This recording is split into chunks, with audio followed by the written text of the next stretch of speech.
Pero ito maganda sa lahat, oo. Siyempre kung pinakita natin yang gigil ni Paduano, ipakita natin kung anong mga pinagsasabi ni PRRD sa mga hinayupak na 'to, para naman sumaya tayo pare-parehas. Ito pakinggan ninyo yung sasabihin ni PRRD. Pinagmumura ni dating Pangulong Rodrigo Duterte ang mga mambabatas na naggalit sa hindi niya pagsipot sa Quad Committee kahapon. Pinagmumura, eat that shit. Ika nga, kainin nyo yung mga mura ni Duterte. Because at the end of the day, if you cannot file cases against him, wala kayong pinanghahawakan sa kanya. He does not answer sa inyo. He answered already and he challenged all of you, even yung mga magulang, ng mga sinasabi ninyong mga biktima. Inano na yan, challenge siya na yan na file cases against me and I will face them in courts. So, bakit wala pa kayong fina-file na kaso? It still boils down to one statement ni PRD. I take full legal responsibility of what happened during my time. Bahala na kayo kung papaano nyo i-operationalize yun. If the Senate President cannot think of something to operationalize it, then you might, maybe, baka mas matalino kayo kaysa sa Senate President and you can find ways to operationalize it and then go ahead and do so. Pero ang mismong komite, ayaw na raw patulan ang dating Pangulo. Nasa frontline ng balitang yan, si Marian Enriquez. Pumalag si dating Pangulong Rodrigo Duterte sa mga kongresistang nagalit sa di niya muling pagsipot sa Quad Committee hearing kahapon. Galit sila. Pakin ko sila sabihin mo.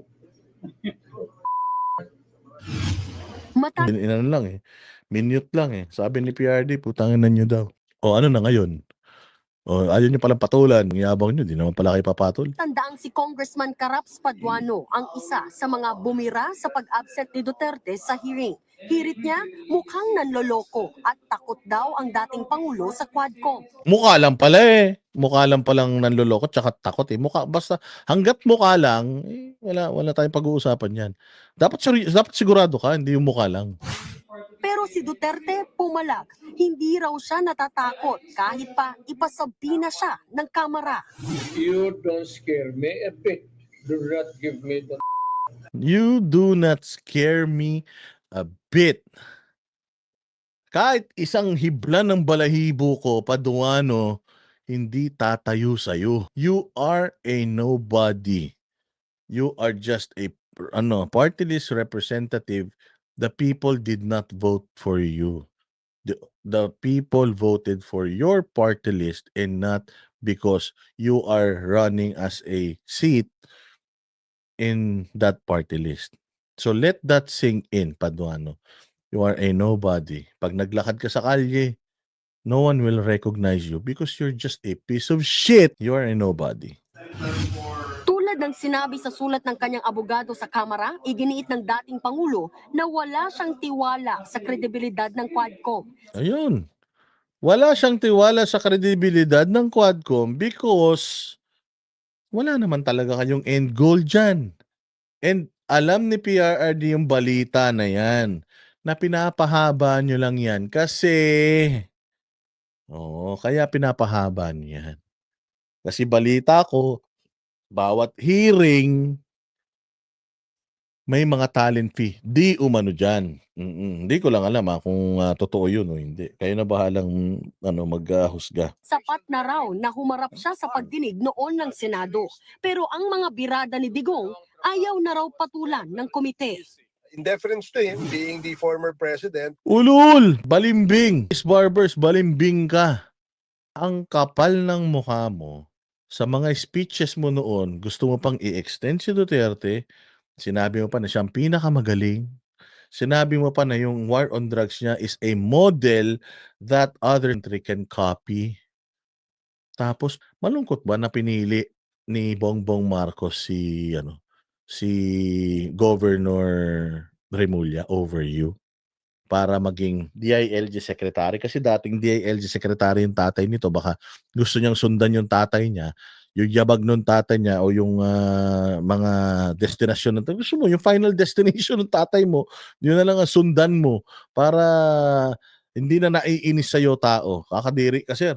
Alam mo, sa lahat ng mga nandiyan dyan, ako naintindihan ko pa si, yan si Paduano, naintindihan ko pa siya na galit siya kay PRD. Kasi, siyempre, meron siyang history with, with the communist and anti-communist si PRD. So, siya, galit siya. Okay yun. Sino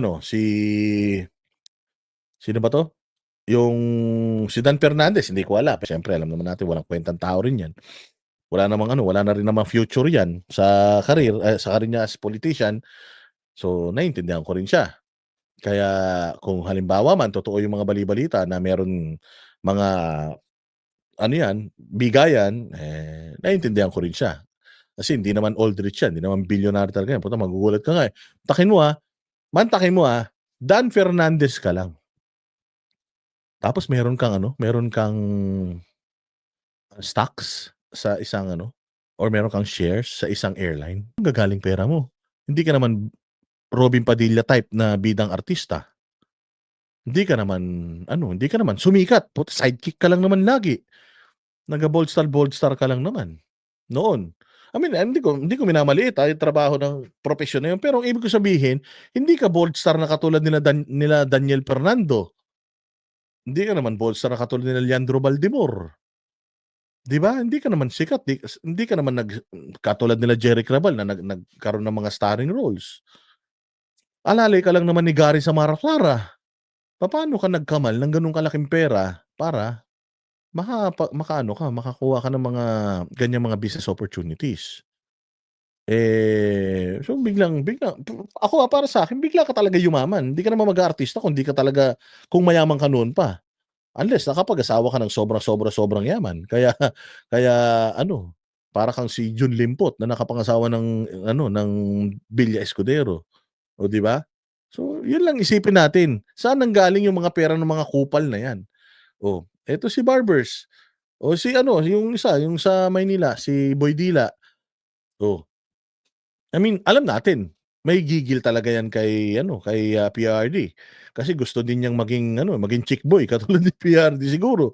O gusto niya yung status ni PRD na pamura-mura, mahalin ng tao kasi nga siya bawal siya magmura kunyari dahil pastor siya. So alam mo 'yun, maybe there's something in PRD that he wants to have for himself as well na hindi niya makuha. That's why gigil siya, insecure siya kay PRD. So, naintindihan ko 'yun. Pero hindi ko talaga maintindihan, ito si Barbers. Si Barbers na kung todo puri, tapos ngayon, puta eto na siya. Bigla siya naging ganito, bakit? Dahil ba last term mo na yan as congressman at you're gonna be a nobody after 2025? Kaya ba sir, meron bang fundraising na nagaganap diyan in preparation sa early retirement ninyo sa politics dahil hindi ka naman naging DILG secretary. And ewan natin kung saan ka pa ilalagay ni Bongbong Marcos kapalit nitong mga pinagagagawa mo na to. And hindi nga natin alam if there will still be Bongbong Marcos until 2028. Again, katulad ng sinasabi ko sa inyo, you'll never know what's gonna happen. So, alam na natin kung bakit nila ginagawa ito. So kung wala silang end goal talaga dito, tungkol sa para solusyonan tong problema na to. Ang end goal talaga nila dito is yung kung ano man ang inuutos siguro sa kanila, baka yun ang end goal nila. We still will accord him all the necessary courtesy that we can extend to him. Bukod sa Kita nyo nga kung gaano kababastos yung mga congressman nyo. Hindi ka naman Speaker of the House para kastiguhin yung mga yan. You're just a normal congressman. It just so happened na you chair this committee. You're not even the main chairman of those subcommittees. Ang ibig sabihin, Barbers, wala kang lakas. No, feeling mo na you can control these people, they're same as you. Meron kayong mga political na mga agenda at merong mga nag-uutos sa inyo. So you cannot convince us na you will extend your full courtesy kay PRD because as what we are seeing diyan sa hearing ninyo, Wala kayong mga courtesy diyan. Oo, lahat na lang mantakin mo magtatanong kayo. 'Pag hindi niyo gusto yung sagot, iko-contempt niyo. May sinasabi pa, kinakat niyo ng kinakat, maglilitanya kayo, hindi na ulit makakapagsalita yung resource person na kinakausap ninyo. Talagang kamalas-malasan mo, makukulong ka pa talaga. Kaka-resource person mo, gusto mo lang ayusin yung ano, gusto mo lang ayusin yung mga statements mo. Nakita mo kung paano kayo mag-preside diyan. Walang tamang sagot sa inyo. Basta lahat ng mga pro-Duterte answers, tanggalin 'yan. Lahat ng mga anti-Duterte answers, 'yan, i-hype natin 'yan. Tingnan niyo yung kinausap niyo kahapon. Ano siya, gustong-gusto niya daw yung mga Duterte. Proud daw siya na nagsilbi siya sa mga Duterte. Marami daw natulungan yung mga Duterte sa Davao. Oh, asan na yun? Ba't binabalita ba ng media yun? Hindi binabalita ng media yun. Kapagka may mga sinasabing maganda tungkol sa mga Duterte diyan sa mga ano na yan, hearing na yan, wala. They will strike it out, tapos itong media will not report regarding that. So, basura, di ba? House Quad Committee, bumuo na rin ng Special Task Force ang Department of Justice para imbestigahan ang mga patayan noong war on drugs ng Administrasyong Duterte. Be my guest. Sabi nga ni PRD, DOJ, be my guest. Leila de Lima has been DOJ for a long time. She was the chairman of Committee on Human Rights, and she was a senator for what, 15 years? A good 15 years. Leila de Lima has been building up cases for PRD. Na-expose nga siya ni Jinggoy Estrada na incompetent ka. Hindi ka nakapag-build ng kaso at nakapagsampa ng kahit isang kaso man lang. Sa dami ng galit mo kay Duterte, wala kang final na kaso kahit isa. Therefore, incompetent ka. Therefore, pumopropaganda ka lang. Ngayon, itong DOJ, they feel so special na they can find something against the Dutertes regarding dito sa Davao Death Squad. Paano yun? Paano yun? Paano yun? Si Leila de Lima nga walang nagawa, si Risa Ontiveros nga walang nagawa, ikaw pa kaya, Boying? Lalo na yung yung asik mo, si Clavano. Saan ka makakita ng magagamit natin yung plea deal sa Amerika sa mga kaso ni Pastor dito sa Pilipinas? That's according to Paduano. Only to find out, kinaumagahan, binawi nila yun. Bakit? na ano lang pala, plead lang pala ng guilty doon sa immigration fraud, human trafficking, money laundering, child abuse, puta dismissed. Yun yung malalaking kaso sa Pilipinas. So ganun kapulpul yung DOJ natin ngayon. O isa paano yan? Paano kayo makakahanap wala nga kayong ebidensyang mahanap doon sa namatay na Digamo. Nandoon pa kayo sa crime scene. Lalo na kaya dito sa Davao Death Squad na sinasabi ninyo. Meron pang Davao Mafia, meron pang Angel of Death. Ina niyan. Saan kayo magsisimula niyan? Kung yung dating ang mga nakaupo walang nagawa, kayo pa kaya? Ikinatuwa ito ng Quadcom. Nakahanda rin daw silang makipagtulungan at ibigay Ay, grabe naman. And by the way, Boying, Kong Arnie is doing well sa Timor-Leste. Grabe ah. Sana all. ang lahat ng mga dokumentong kanilang kailangan. Sa kabila nito, tila matabang pa rin naman ang pananaw ng Quadcom sa ideyang dapat din silang makipagtulungan sa International Criminal Court o ICC. Kahit hindi kayo makipagtulungan, kayo, it is against the law to cooperate with this body, because again, our judicial system is working. So, walang ambag or walang dapat gawin ang ICC dito. Hindi pa tayo member. And the Malacanang is firm that they will not cooperate and coordinate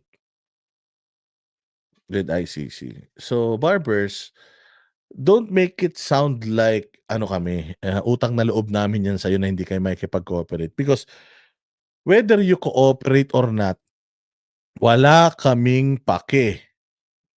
Sentensyahan si Duterte, ng ICC, wala kaming pake.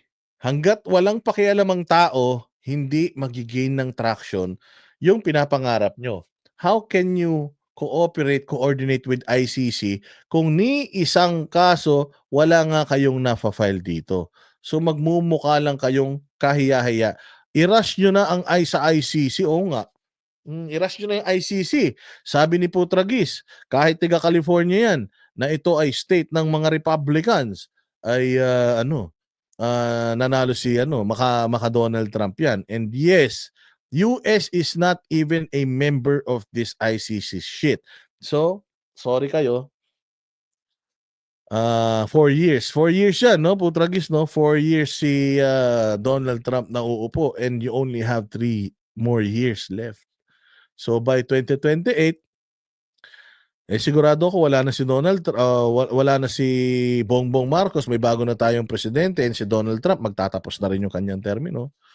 So yan, may 4 years pa. Ano pa lang ngayon? 2024. So 2028. So sakto rin pala. Halos sabay lang din pala magtatapos. So tingnan natin kung ano magiging epekto niyan diyan sa ICC, sa mga hearings kay Duterte. Again, si Donald Trump po ay fund of PRD. Fund hindi fund. Oo, fund or mahal niya or gusto niya si PRD. Kaya we'll see. Parehas sila ng dinanas eh. Sila ni Pastor at saka itong si Donald Trump, parehas ng dinanas to. Politically pinipersecute. Yung mga media sa Amerika, ginugulpi-gulpi to si Donald Trump, nanalo. Ganito rin dito sa Pilipinas, si Pastor Apollo Kibuloy, ganun din. Pinipersecute ng media, pinipersecute ng mga politiko, pinupolitika si PRD, ganun din. Tinan mo. At the end of the day, matututo ang taong bayan, binoto nila ulit si Donald Trump. Matapos siraan si Donald Trump, na-realize nila na yung ipinalit nila mas bulok. Kaya binalik nila si Donald Trump. O ganun din dito kay Bongbong Marcos. Akala nila magaling, akala nila ganito, puro pangako, puta mabibwisit sila. Ano mangyayari yan? It's inevitable. Pagdating ng 2028, kahit sinong i-endorso niyan ni Bongbong Marcos na papalit sa kanya, ililibing. Ililibing ng taong bayan. Ganyan ang nangyari dito sa Amerika. Inilibing ang mga Republican dahil noong panahon na, hindi pala, ililibing ang mga Democrats. O tama, Democrats si di ba? Si Democrat pala itong state ng California. So yung mga Democrat iyak kay Donald Trump noon, mga Republican. So natalo si Donald Trump. Putya yung pinalit nila. Naging katulad sabi ni Bright Naria, revenge vote ang nangyari dito sa Amerika. Landslide. Nanalo si Donald Trump sa kabila ng ang dami niyong paninira. Ganyan na ganyan ang politika sa Pilipinas. Sa dami ninyong paninira kay Inday Sara at kay Duterte, mas lalo nyo silang pinasisikat. Kaya pasalamatan pa rin natin itong mga congressman na ito dahil bagamat napakatagal pa para mag-materialize itong ating galit, makapag-revenge vote tayo sa 2028, ang tagal pa nun, meron tayong way para makapag-revenge vote on 2025. Kaya kung gusto talaga natin maghigante, bukod sa mga mura nyo dyan, Republican si Trump, sorry. Democrat ang sila Kamala Harris. Gusto nila ng gera. But anyways, going back, at ulit sinasabi ko, pasalamat tayo rito sa Congress dahil ganito sila kakupal. Kasi kung hindi sila ganito kakupal, hindi tayo manggigigil. So by 2025, pag nagboto tayo, lahat ng mga kupal ng mga nasa gobyerno, congressman, mayor, senador, tanggalin natin yan lahat. Wag na nating iyo po. By 2028, lahat ng ginawa nila kay Inday Sara, revenge vote tayo sa 2028. If tatakbo si Inday Sara, if not, kung sino susuportahan nila Duterte, revenge vote tayo doon. Sigurado naman ako na kasama nyo kami mga banateros na aaralin natin kung sino man ang kanilang ilalakad for 2028. Malay mo naman, 2025, lumusot si Pastor Apollo Kibuloy. Malay natin, lumusot si Pastor Apollo Kibuloy at talagang umayaw na silang tumakbo sa politika itong mga Duterte pagdating sa national. Malay mo naman, may pag-asa ang Pilipinas with Pastor Apollo Kibuloy, with yung motivation that's left in him. Malaki yan. Pero we'll see what we can do. Hindi yan tatakbo let's do one step at a time. Dito muna tayo sa Senado. Let us do this, whatever revenge vote means to you. Gawin natin yon, and then iupo natin si Pastor Apollo Kibuloy para lahat ng mga kumukupal kay Pastor Apollo Kibuloy, maging mga sampal sa mga pagmumukha nila yan. And if Pastor Apollo Kibuloy does well sa Senado, we can extend it. We can actually extend it. Kasi kami talaga naniniwala kami dyan. Sabi nga ni John Bago, we will vote for Pastor para lalong mabwisit si Risa. Imagine, ako hindi ko na kayo pipigilan dyan because whether yan ang gusto mo para iboto mo si Pastor, hindi ko kayo pipigilan. Bakit? Kasi ako alam ko sa sarili ko na you are not doing the wrong thing. Kasi si Pastor kaya niya talagang maglingkod sa bayan. Whether you voted for him para sa revenge mo sa mga kupal sa gobyerno, ito yung revenge vote na masasabi nating hindi tayo magsisisi because hindi lang natin ibinoto dahil sa galit natin, ibinoto natin dahil may magagawa talaga sa bayan. So, let us claim it. Sabi nga ni Mercy Burlaza, let us claim it. Mananalo yan si Pastor Apollo Kibuloy. Pag nanalo yan si Pastor Apollo Kibuloy, with the help of yung magandang relationship natin with Donald Trump, magandang relationship natin with China, magandang relationship natin with other neighboring countries, magpa-prosper somewhat ang Pilipinas, di ba? Personally, my opinion is that I never entertained the ICC, no? Kasi nga hindi nga po tayo membro diyan. Nakatakdang magpatuloy ang pagdinig ng Quad Committee sa susunod na Miyerkules, November 13. Nagbabalita mula sa frontline. So, yung mga mayayabang na congressman, after nilang retanya sa committee nila, doon lang naman sila matatapang sa mga committee nila dahil nga may mga media na nakabantay diyan eh. So mga bossing, after nilang magsasalita si PRD, walang press con, in-interview lang, camera lang, sinagot itong mga sinasabi ng mga congressman na natatakot ka ba sa amin? Ang sagot lang sa kanya is not a bit, not a single bit na matakot ako sa iyo. Na lahat naman ng mga sinabi ko, ano bang gusto ng mga gago na yan? Ano bang gusto ng mga bobo na yan? Lahat naman ng sinabi ko or ng isasagot ko, tinanong nila dun sa Quadcom, tinanong naman dun sa Senate. So, let's just cut the chase. If you really want to make me answerable sa lahat ng yan, just file cases and then we'll see what's gonna happen next. Diba? Ganyan ang PRRD natin. Palakpakan natin si PRD. Palakpakan natin.